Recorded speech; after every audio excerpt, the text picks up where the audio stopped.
जय श्री कृष्ण। आज के इस वीडियो में आप सभी सुनेंगे माघ मास महात्म्य के 23वें अध्याय की कथा।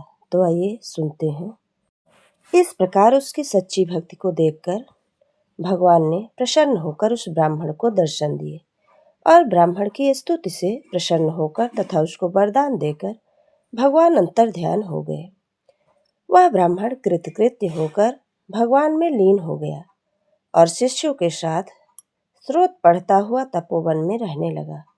जो कोई स्रोत को पढ़ता अथवा सुनता है उसकी बुद्धि पाप में नहीं लगती और न ही बुरा फल देखती है। इसके कीर्तन से मनुष्यों की बुद्धि, मन तथा इंद्रियां स्वस्थ होती हैं।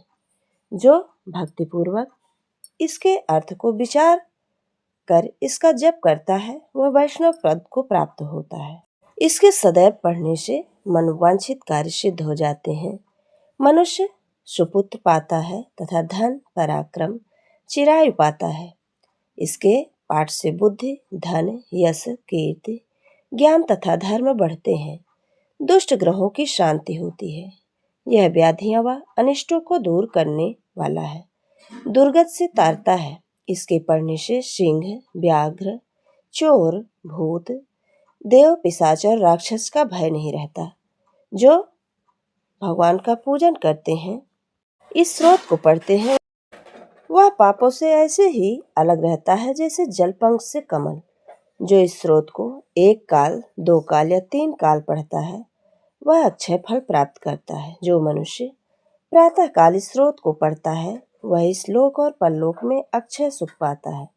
देवदूती नामक बनाया हुआ यह स्रोत भगवान को अत्यंत प्रिय है और भगवान के दर्शन कराने वाले हैं। योग सागर नाम का यह स्रोत परम पवित्र है। जो कोई भक्ति पूर्वक इसको पढ़ता है वह विष्णु लोक को जाता है। अब पिशाच मोक्ष की कथा कहते हैं। लोमस ऋषि कहने लगे कि जिस पिशाच को देवदूत ने मुक्त किया वह पहले द्रविड़ नगर में चित्र नाम वाला राजा था। वह बड़ा शूरवीर, सत्यपरायण तथा पुरोहितों को आगे करके यज्ञ आदि करता था। दक्षिण दिशा में जाकर उसका राज्य था और उसके कोष धन से भरे हुए थे। उसके पास बहुत से हाथी, घोड़े और रथ थे और वह अत्यंत शोभा को प्राप्त होता था। बहुत सी स्त्रियों के साथ क्रीड़ा करता था और उसने अनेक यज्ञ किए थे।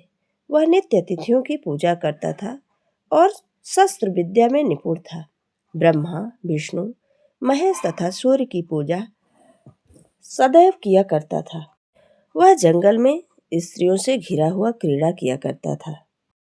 एक बार वह पाखंडियों के मंदिर में गया और वेदहीन, भस्म लगाए महात्मा बने हुए पाखंडियों से उस राजा की बातचीत हुई। पाखंडियों ने कहा कि हे राजन, शैव धर्म की महिमा सुनो। इस धर्म के प्रभाव से मनुष्य पाप को काटकर मुक्त हो जाता है। सब वर्णों में शैव मत ही मुक्ति देने वाला है। शिव की आज्ञा के बिना दान, यज्ञ और तपों से कुछ नहीं बनता। शिव का सेवक होकर भस्म धारण करने, जटा रखने से ही मनुष्य मुक्त हो जाता है।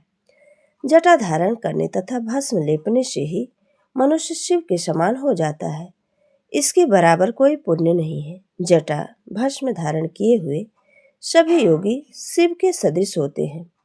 अंध, जड़, नपुंसक तथा मूर्ख सब जटा से ही पहचाने जाते हैं। शूद्र वर्ण के शैव भी पूजनीय है।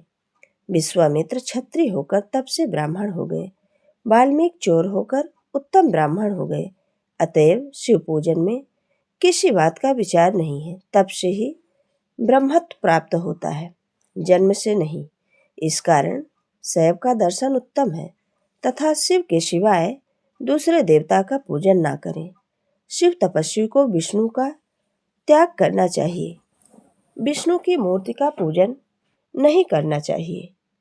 विष्णु के दर्शन से शिव का द्रोह उत्पन्न होता है और शिव के द्रोह से रौरवाद नरक मिलते हैं। इसी से भवसागर से पार होने में विष्णु का नाम नहीं लेना चाहिए।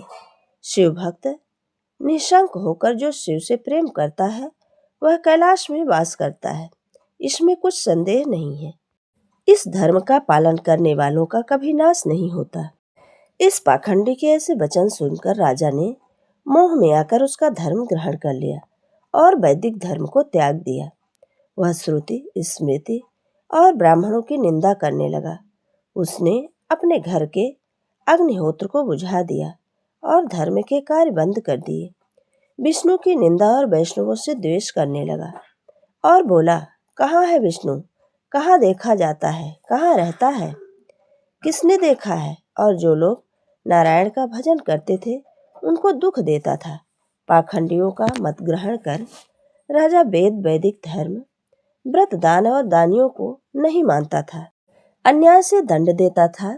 वह कामी राजा सदा स्त्रियों के समूह से घिरा रहता और क्रोध से भरा रहता था। गुरु तथा पुरोहितों के वचनों को नहीं मानता था। पाखंडियों पर विश्वास करता हुआ उनको गांव, हाथी, घोड़े और सुवर्ण आदि देता रहता था। उनके सब कार्य करता था। भस्म धारण करता और मस्तक पर जटा रखता। कोई जो विष्णु का नाम लेता उसको मृत्यु दंड देता था। वह ढिंढोरा उसने पिटवा रखा था। उसके भय से ब्राह्मणों तथा वैष्णवों ने उस देश को छोड़ दिया और दूसरे देशों में चले गए। सारे देशवासी केवल नदी के जल में जीते थे। जीविका से दुखी होकर वृक्षादि नहीं लगाते थे, न ही खेती बाड़ी करते थे। प्रजा अन्न के अभाव से सलागड़ा अन्न भी खा लेती थी। आचार विचार, अग्निक्रिया सब को छोड़कर काल रूप की तरह वह राजा शासन करता था। इस काल के पश्चात उस राजा ने मृत्यु को प्राप्त होकर वैदिक रीति से उसकी क्रिया भी नहीं हुई। यह यमदूतों ने उसे अनेक प्रकार से दुख दिया तथा कहीं लोहे के कीलों पर उसे चलना पड़ा, कहीं अंगारों से नंगे पैर चलना पड़ा। जहाँ सूर्य अति तीव्र था और न कोई छाया थी, न ही कोई वृक्ष था। कहीं लोहे के डंडों से पीटा गया, कहीं बड़े बड़े दांतों वाले भेड़ियों और कुत्तों से कटवाया गया।